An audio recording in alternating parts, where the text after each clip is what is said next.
Oh, hey! Brandon, you will not believe what I just found. What? The multiverse! The multiverse? What is the multiverse? Oh, come on, like in the movies. Oh, you mean that place that has like an infinite amount of universes with infinite versions of ourselves? There's no way that place is real. That looks like a Christmas ornament. Yeah, in this universe. Let me see that. What? No. Oh! Brandon, what did you do? You just broke the multiverse. John, for the last time, there's no such thing as the multiverse.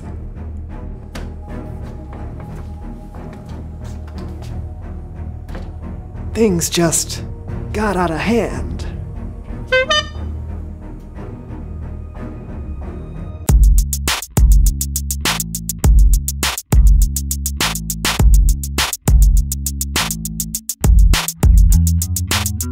Welcome to the So-and-So Show. I'm Brandon, that's John, and we are excited about today's show. Yes, we are, because we're talking about courage. That's right, and today we have a very special guest, and I have to say, I am extremely excited about this. I'm a big fan. I even brought I forgot something that I want him to sign. I'll be right back. Cover for me. Okay. I'll be right back. I guess I'll just, Was that a knock at the door? Brandon, I think he's here. Okay, please welcome someone who knows stuff. Someone who knows stuff. Someone who knows stuff?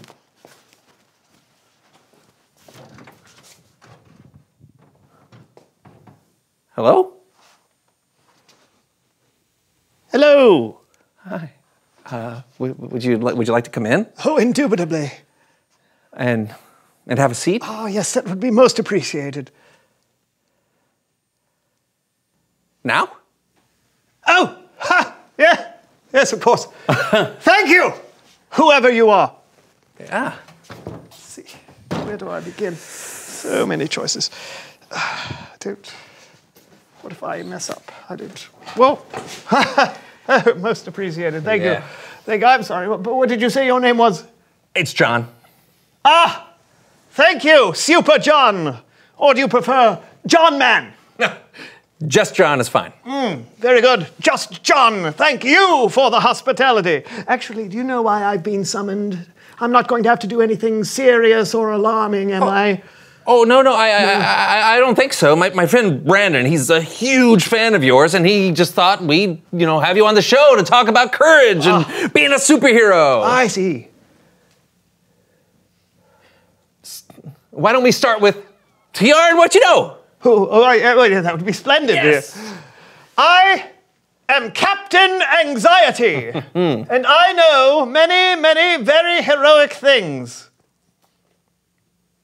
Great. Tell us why it's important to have courage when you're a superhero. Absolutely. Courage. That's not really my strong suit. It's not my speciality, if you will. I'm more of a person who likes to run, hide, and scream like a fainting goat. Like oh. That's really my modus operandi, if you will. There's lots of ways to stand up for what's right. You are correct, Just John. For instance, I like to make sure no one does any over-squeezing of the avocados in the grocery store. You can make sure they're ripe, but any more than that and you've crossed the line. Sure. Looking out for those that don't have a voice in our society is an incredible way to stand up for others and show courage. So what do you usually tell the over-squeezers? Yeah. I don't usually say anything. I don't want to step on anyone's toes. So what I do is usually stare at them with my ubiquitous eyes of judgment. That usually elicits the desired response. Oh, yeah, I bet. Don't take this the wrong way. You just seem to be a little, I don't know, scared to be a superhero. Not a truer word was spoken, Just John. But fear should not deter one from being heroic. A hero should endeavor to do what's right despite his or her fear. At least, that's what I read whilst perusing the Hero's Handbook. Oh. You can have that. I have many. Oh. I even signed it. Oh, wow. Oh, okay, thank you. Yes. Brandon's gonna be so sorry he missed you, but thank you so much for coming on the show today. You were very, very enlightening. Oh. Yes. Anytime, Just John.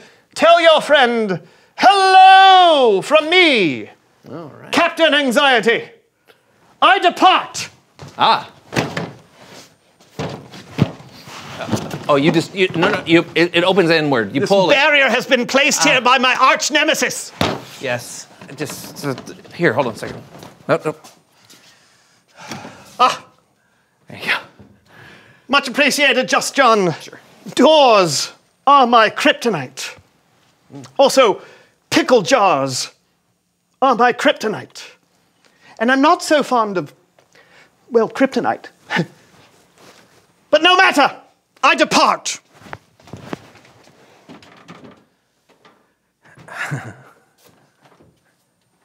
Oh, watch out for that parking meter. Okay. Is he here? Oh, you just missed him. What? Oh, man. I knew I was taking too long. What did he say?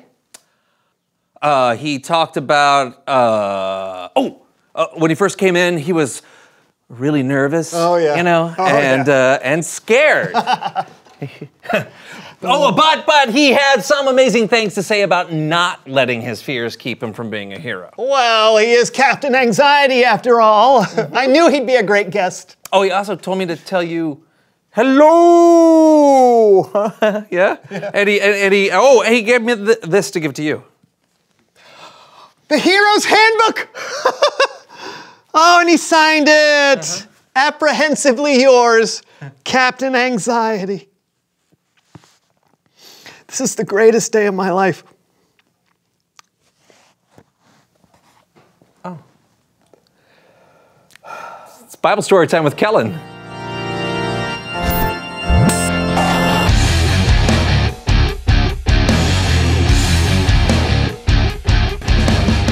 Hey guys, I gotta say, Captain Anxiety was something special. That's a good way to put it. What have you got for us today? Well, as Captain Anxiety demonstrated, sometimes heroes aren't the ones you usually think of. That's what today's story is all about, and we're gonna tell it with Laundry Theater!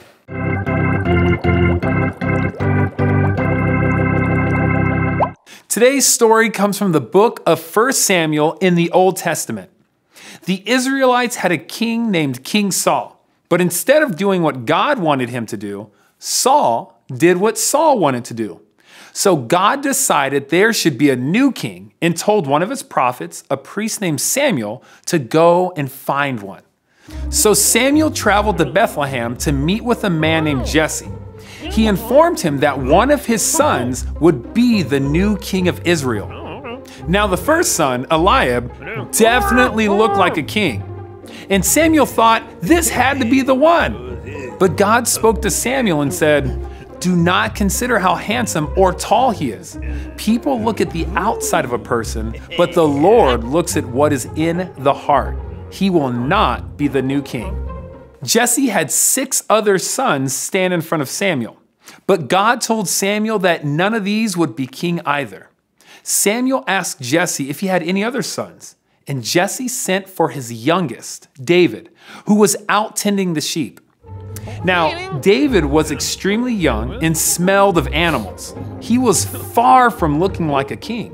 But once again, God looked in David's heart instead of his appearance and knew that this would be the next king. Now, David was not king yet. He was still tending his father's sheep. And King Saul, Well, he had no clue that a new king had even been lined up. You see, Saul was busy trying to stop an invasion from the Israelite enemies, the Philistines, and Saul had run into a problem. A 9-foot-tall problem named Goliath. Goliath was a soldier for the Philistines, and every day Goliath would walk down into an open field and offer a challenge of single combat to any Israelite. If anyone could defeat Goliath, the Israelites would win the war. Unfortunately, the Israelites were terrified, and no one was brave enough to face Goliath. This went on for 40 days in a row. Finally, David was sent to the front lines of the battle to bring his brothers some food. When David arrived, he heard Goliath's challenge, and he was angry that no one had offered to fight him.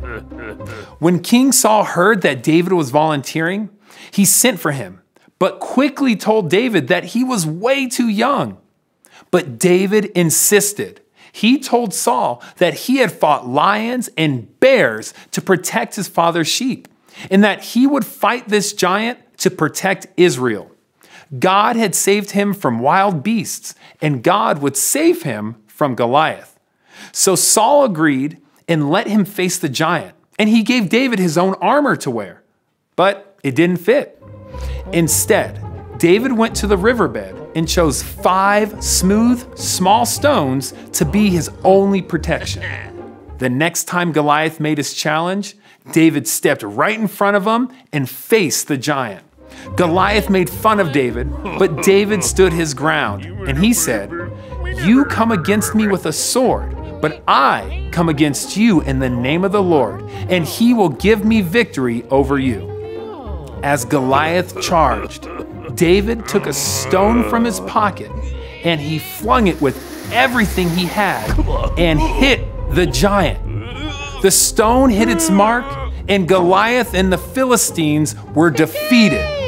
David had faced his fears and proved that it is the hero's heart that matters, not the size. The end. Well, I guess David had practiced going up against lions and bears, so maybe Goliath wasn't as frightening to him as he was to the other Israelites? Lions and giants and bears, oh my! Never mind. David also had practiced asking God for help. God had gotten him through some tough spots before, so David knew nothing was impossible with God. David and Captain Anxiety have something in common. They both might not look like superheroes, but it's what you do and what's in your heart that's the test of a true hero. Yeah. Oh, hey, thanks, Kellen. Awesome story. Thank you. And until next time... Well, that was unexpected. Do you think Captain Anxiety ever had to face a lion or a bear or something that seemed impossible?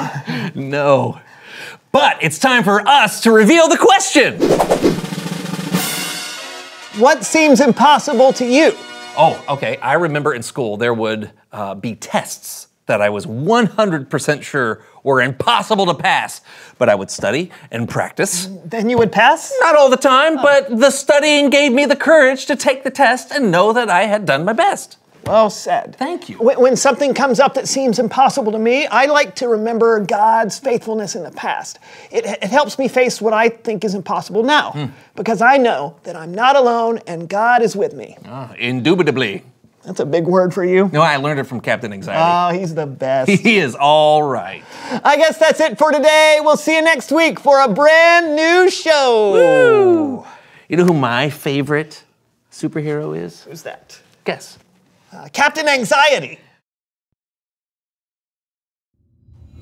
Look into a mirror.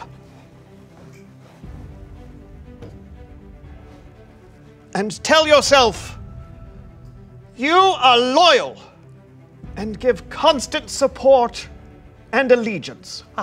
This is true. I am very loyal, particularly to my table tennis team. Unless we're playing the Paddington Paddlers, they are frighteningly above average. Tell yourself, you have determination. You show firmness of purpose. Firmness. It's rather squishy. I'll move on. Tell yourself, you are selfless. You are more concerned with the needs and troubles of others than you are for yourself. This is also true. Unless the troubles have to do with big, scary people, or animals, or bugs, or oversized rocks and twigs, sometimes smaller rocks. I'm not a big fan of dirt or dust. Did you know dust is made up of human skin? Did you know that? Terrifying. See, look, there's some right there. That could be you.